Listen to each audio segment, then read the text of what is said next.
vous remercie. Comme vous l'avez dit, nous sommes venus ici à Fatick aujourd'hui dans le cadre d'une tournée que nous avons déjà entamée depuis quelques jours sur instruction de son Excellence le Président Macky Sall qui nous a demandé de faire l'état des lieux, en tout cas concernant l'état d'avancement des travaux de construction des maisons de la jeunesse et de la citoyenneté. Nous avons fait Podor. Aujourd'hui, c'est Fatick qui est à l'honneur. Mais nous avons également fait la visite de chantier avec l'entreprise Groupo, que je remercie. Je suis venue avec Madame le gouverneur et Monsieur le préfet et l'ensemble des services du ministère de la Jeunesse présents dans le département de Fatick et avec mes collaborateurs également. Nous avons constaté sur place un niveau d'exécution très faible des travaux, contrairement à ce qu'on a vu à Podor.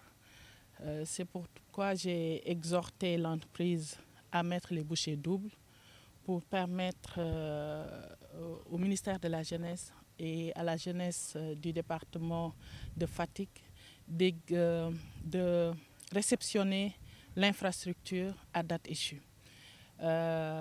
Nous avons demandé également au gouverneur de la région de faire le suivi de proximité avec le bureau d'architecture. Ce suivi nous permettra de mettre la pression sur l'entreprise pour qu'elle aille vite, pour que la jeunesse de Fatick puisse réceptionner son infrastructure. Voilà, d'après les chiffres du bureau de contrôle, nous en sommes à 20% de remblai. C'est très faible, d'autant plus que les travaux ont commencé au mois d'octobre 2021 et la maison devrait être réceptionnée au mois de juin.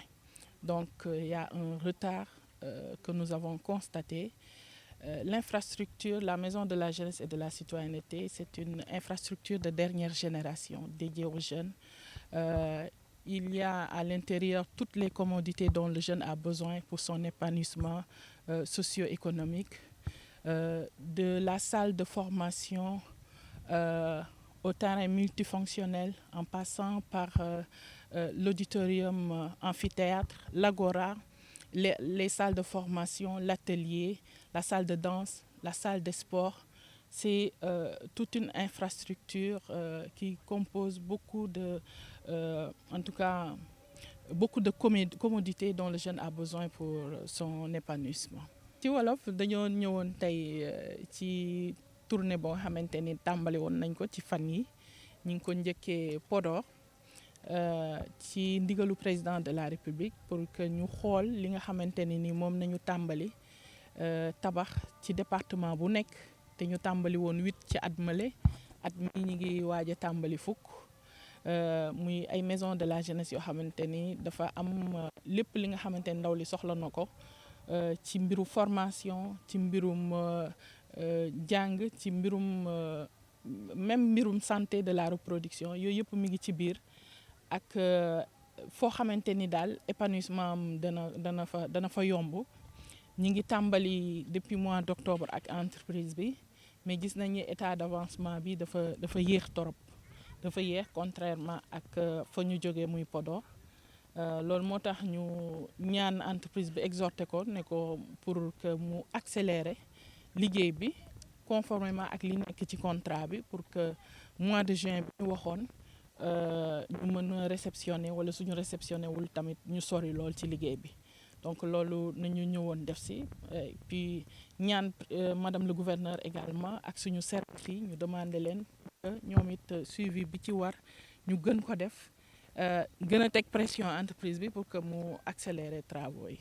Niveau bi 20% nañu wax ci remblai bi donc di ngeen constater ni niveau bu yéex la du lii nañ doon xaar mais suñu rôle mooy ñëw constater li nga xam ne moo fi am.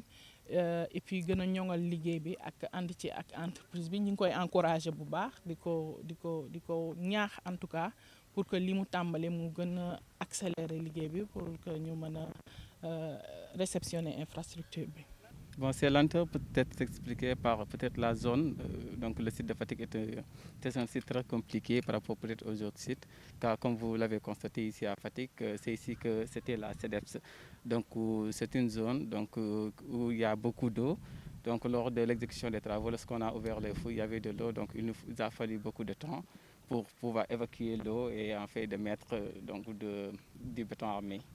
Donc peut-être ça peut être la cause du retard des travaux parce que sans l'eau, si c'était par rapport à d'autres zones, à d'autres sites, là on aurait allé beaucoup plus vite et on n'aurait pas aussi besoin de faire des fouilles en pleine masse. Donc tout ça, ça constitue peut-être des retards. La question des travaux n'a pas pris assez de temps comme ça, mais c'est avant de démarrer en fait qui nous avait pris du temps parce qu'il y avait l'inondation ici, car nous avions reçu peut-être l'eau des eaux au mois d'octobre. Donc ce site-là était un site inondable, donc il y avait de l'eau, il nous a fallu un peu de temps pour attendre afin de faire de telle sorte que l'eau puisse disparaître avant d'ouvrir les fouilles. Et lorsqu'on a ouvert les fouilles aussi, on a remarqué que l'eau était juste en dessous des fouilles, donc il a fallu de lier des pompes pour pouvoir épurer l'eau, en plus de démarrer les travaux. Donc tout ça, ce sont peut-être quelques difficultés qui peuvent constituer d'obstacles sur la réalisation des travaux.